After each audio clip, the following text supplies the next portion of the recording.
So you've been instrumental not only in the growth of Hughston Homes, but really in developing a different approach as a home builder in the market, with a kind of different set of priorities. Why don't you just speak generically to that, and we'll dive in a little deeper on some topics around that. When I took over, I would say when I took over in 2020, John, I wanted to put a focus on our customers and really get back to a customer-centered market and build, and broke it down into three phases, really: the home buying process, the home building process, and the home ownership process.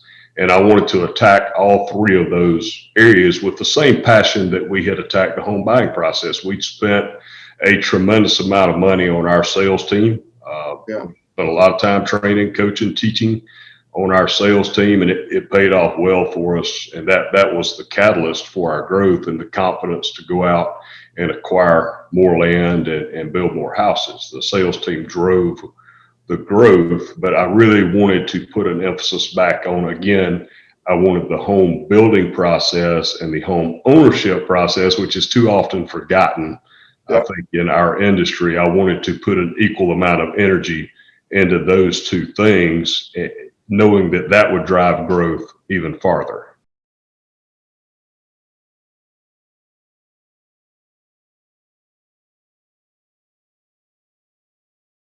You hit it there, the personalized on a schedule. We've run ads tailored to that and tried to hit. It's better to wait for a brand new home that you can personalize on a schedule than settle for a used house. And we've run ads like that very effectively.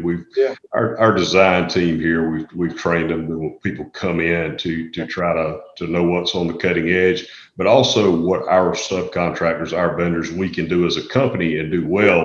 We don't want to disappoint our home buyer. So how do you work with those supply chain partners, the vendors and the subs? Number one is getting new products and features built into new homes is typically not gone fast, right? So how do you make that happen faster? How do you work with those vendors to give you all of the supports that need to go with the features and benefits of that product? The ability, the message from a sell-through perspective for you to, if it's on a standard basis, how does this make your homes on a standard basis more compelling than your competitors or used house? And then if it's going into the options mix, how do you get robust sell-through? We've actually had to go out, and sometimes it's difficult to do when you've been in business as long as we have, but everybody can't scale with you to some degree. We've had to go out and acquire new subcontractors, for example, that were really small but knew what they were doing in the new home technology, smart home market. Get those people to come in and actually help them scale their business so they could grow with us. And one of the goals, again, when I took over as president, was to put the focus on the buyer, and by doing that, I brought all of our larger subcontractors into the office and had a conversation with them about what we expected forward and how we were going to get better, and what was going to be required of us and what was going to be required of them as well. So it started with a really good conversation about some growth opportunities for all of us. But what about the structure, the building envelope? I mean, we've had technologies arrive there as well, to where the structure becomes a selling point, right, in terms of energy efficiency or healthy home or resiliency, and integrity. Are you working the differentiation angle with used houses at that structural level as well? And if so, how so? We drive more towards, I would say, the energy efficiency piece of what we do in new home technologies, spray foam insulation being a good example of that. And we will advertise, or we will market how much an average power bill is in a Hughston home versus how much an average power bill may be in a used house. Yeah. Built in the 70s or 80s. Yeah. Technology, we are in the Southeast, build technologies in California likely a lot different than what we have in the Southeast right now, but we do focus on the energy efficiency piece. I think that's a big deal for people these days, get these houses as green as we can build them.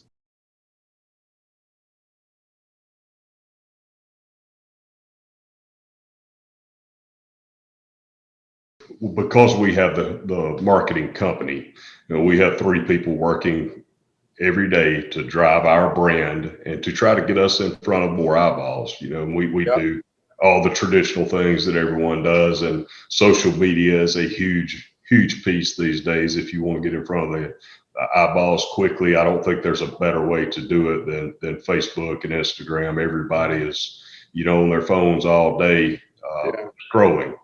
And so, we spend money on the marketing people as well as the sales people to train them to, how do you get in front of the most people?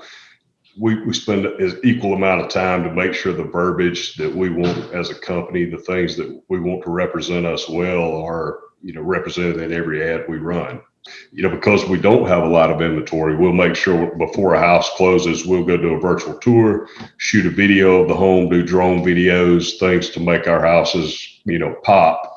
And we will market that directly to people as they may sign onto the website. We get their information on a squeeze page, find out what home they may be interested in, and we send them a video of the home complete, or whatever format we may have that looks best of the home. We will send it to the potential home buyer. And this is a home that was personalized in Auburn, Alabama. Yeah. And we'll let them look at it. We personalize your home, build on a schedule, those type marketing things we do. But we do rely heavily on the videos, I would say, of completed homes that aren't available but can be built in a 6-month time frame. It sounds like you're expanding your time window. And able to build to order with a little longer time cycle. That may be another differentiator for you versus a lot of other builders. I mean, are there financing implications for you as a builder on that, or is the financing piece better because you're getting down payments earlier in a cycle? How does that all work? Because you have your staging of the money coming from the customer and the money going out to your subs and for everything else. Does that longer selling time, how do you accommodate that financially? John, the build time really hasn't changed a whole lot. It's the preparation sometimes we'll launch a community. We will attempt to get as many pre-sales as possible and stack those pre-sales out. We'll stagger them as anyone would, for a week, and hopefully you get 20. Well, you're out another 6 weeks on the back end, for example, than you were on the front. But those houses start on a slot schedule. So, your bank loans, things of that nature don't come into play until you start the house. So Mike Moore's dream scenario is that, builders are sold out for months and months ahead. Mm-hmm. I mean, I know we're in a market that kind of facilitates that, but when we get to more of a normal flow, is that something that you envision is more long-term sales and being kind of sold out on a go forward basis? Yeah, we're for a company that's traditionally operated the way we have, John, we're already putting contracts into late Q1 of next year. It was a change in philosophy for us. It was a change in marketing. I had to get my head around it. How do we, sell houses 8 or 9 months from now and be happy with what we've got in front of us, and the confidence that we had sold the house for enough money where we were going to be profitable at that point. But I think, Mike obviously has spent a lot of time coaching with us, and that philosophy was a was a change in mindset for us, but it's something we've embraced. And frankly, I think we're more secure because we embraced it. Housing transformation has a whole complex of concepts associated with it, right? Some of it's about using digital to be more efficient and maybe changing some of your processes at the same time. This is the classic application of technology, right? If you don't re-engineer at the same time that you implement technology, you just end up with incremental improvement versus game-changing improvement.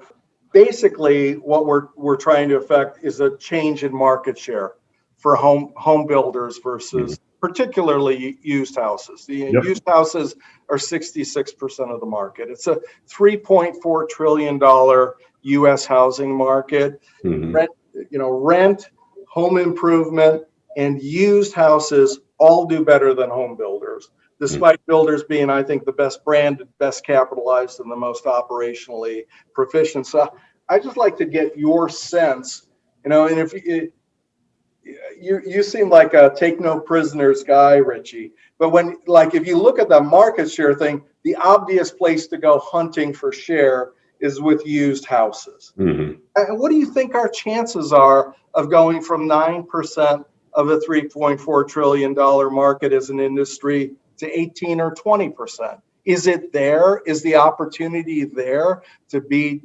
used houses? And you've got experience selling used houses and realty. I mean, is the opportunity there? I think that's where the opportunity, the big opportunity lies for us. Certainly, there'll always be a starter home market that's harder and harder for new home builders to service. But we will target, and we do target, the move up buyer that's in their home, and so much that we will market to them, say, you may have untapped equity in your home may be worth this, and those are mail out type things, to show them, hey, you've probably got X amount of equity in your home. This is what your home's worth today. You could sell your home today and be in a brand new home that you personalized in 6 months, and we can help you do that. Ask us how. It's going to be a change in mindset from, okay, we'll buy this amount of dirt, we'll go into this market, we'll build these houses, and we'll get our 10% share of the new home market, whatever that is. It's going to start at the top with people looking at the whole pie and saying, even if there's a little bit of a slowdown, if we go get more of that 3.4, whatever the number is, we're going to be just fine. And that's what we're trying to do as a company, John, is to say, all right, we're going to isolate ourselves from the slowdown by going and taking more and more market share, not just away from our competitors. It's healthy. We need competitors, but taking it away from the used house market that people are in out there, talking to realtors, showing them the advantages of bringing their buyers to Hughston Homes and how easy we can make that process for them.